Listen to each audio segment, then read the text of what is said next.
Welcome back to Iraqi Dinar Hub, in a broadcast that has deeply resonated across the Middle East and global financial markets. Iraqi Prime Minister Muhammad Shia al-Sudani recently delivered one of the most significant addresses in the nation's modern history. This 2025 national speech stood in stark contrast to the standard technical updates or routine progress reports common over the past decade. Instead, it carried a profound sense of historical purpose, marking a decisive shift in both the tone and substance of Iraq's leadership. The event transformed from a general address into a bold, unequivocal declaration of Iraq's financial sovereignty.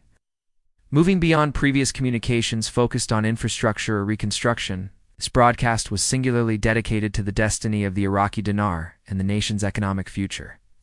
Using language that was both measured and powerful, Prime Minister Sudani spoke directly to the Iraqi people and the international community about the imperative of reclaiming control over the nation's economic narrative. The address presented a profound vision that tied Iraq's monetary identity directly to its national pride. Sudani stated clearly that the value of the Iraqi dinar must finally reflect the true strength, resilience, and resource wealth of the country. This was not mere political rhetoric for domestic consumption, but a fundamental recalibration of Iraq's self-image on the world stage. By positioning the dinar as both a financial instrument and a symbol of national resurgence, the Prime Minister redefined the conversation around Iraq's economic sovereignty, signaling that an era of passivity had ended. Observers, analysts, and citizens quickly recognized that Sudani's address represented something far beyond ordinary political communication. For years, economic discussions about Iraq were couched in cautious optimism, emphasizing gradual reform and risk-averse policies designed to maintain stability.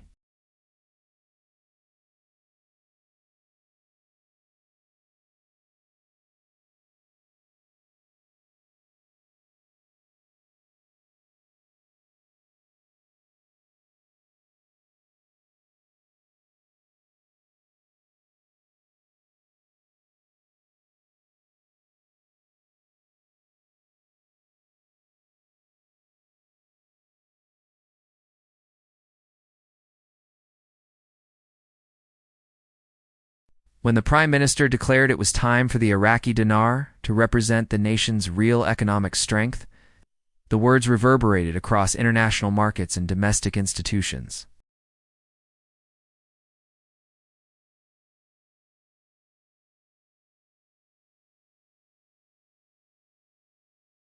For ordinary Iraqis, the statement ignited a renewed sense of national pride, a belief that their long undervalued currency might finally mirror the country's true economic worth and strategic importance.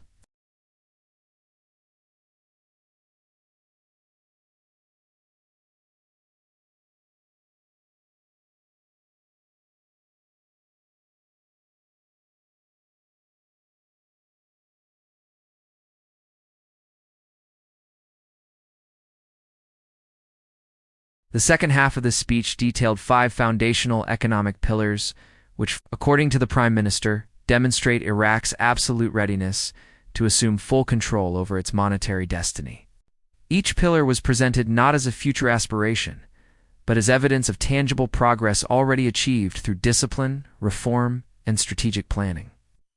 Together, these pillars form the structural backbone of Iraq's emerging financial independence.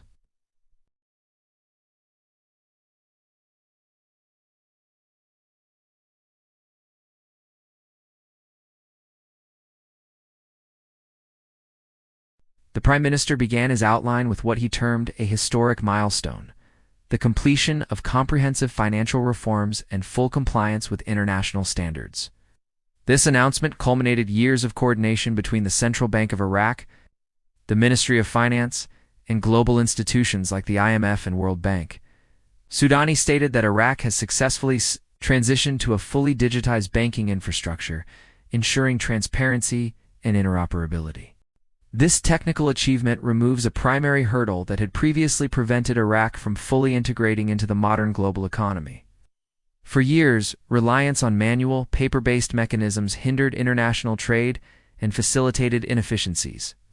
Completing this digital transformation means Iraq's financial system can now connect seamlessly with global markets, facilitating trade and investment with a speed and security previously impossible.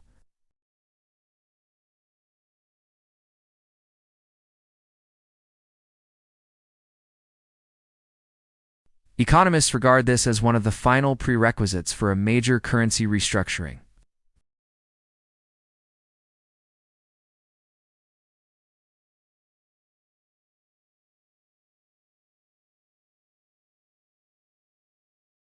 The second pillar represented an even more transformative development: Iraq's official commitment to dinarization.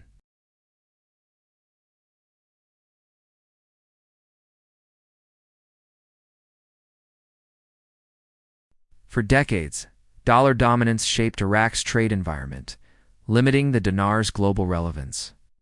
Now, for the first time in modern history, Iraq has initiated direct bilateral trade agreements with key partners, including Turkey, Iran, and China, using the Iraqi dinar as the settlement currency. This move is not merely administrative. It is deeply strategic and symbolic, signaling Iraq's determination to create organic, demand-driven value for its own currency. As trade in the dinar expands through these bilateral agreements, each transaction reinforces the currency's legitimacy and global presence. Over time, such measures are expected to stimulate market confidence, stabilize exchange rates, and encourage foreign entities to hold dinars as a viable medium of exchange. Economists recognize that successful de-dollarization enhances monetary sovereignty and serves as a critical precursor to currency revaluation.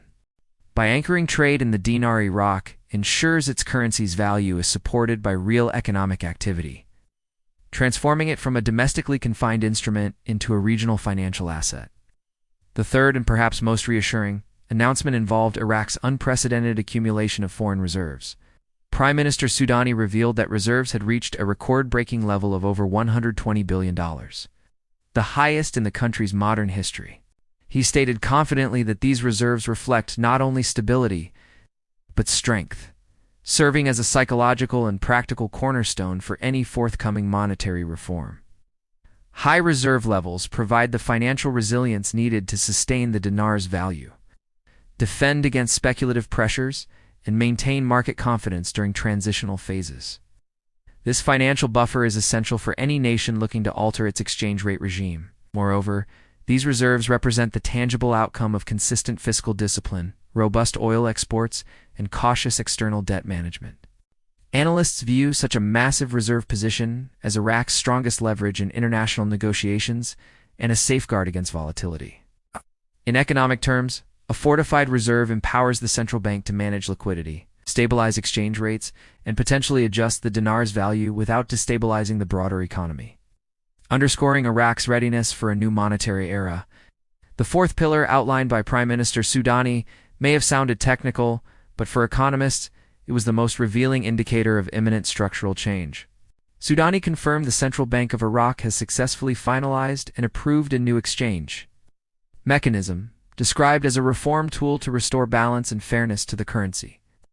The term exchange mechanism carries significant weight in monetary policy, referring to the framework governing how a currency's value is determined and managed. Introducing such a mechanism signals a move from theoretical reform to the operational stage of monetary recalibration. Historically, countries have implemented similar mechanisms immediately prior to currency reevaluations or managed float adjustments.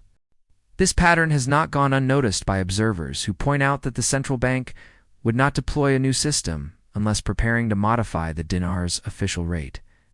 Sudani's language emphasizing balance and fairness suggested a deliberate effort to correct long-standing undervaluation. For the first time in years, Iraq's currency framework appears ready to operate within a transparent, rules-based structure, signifying a definitive shift from planning to execution. The fifth and final pillar delivered the most direct and consequential message. Breaking from years of cautious ambiguity, the Prime Minister declared the next phase will begin before the new fiscal year.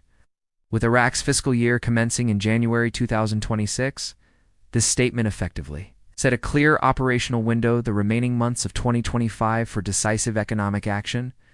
In high-level finance, such temporal specificity is incredibly rare, especially regarding currency strategy, where timelines are typically guarded with extreme secrecy,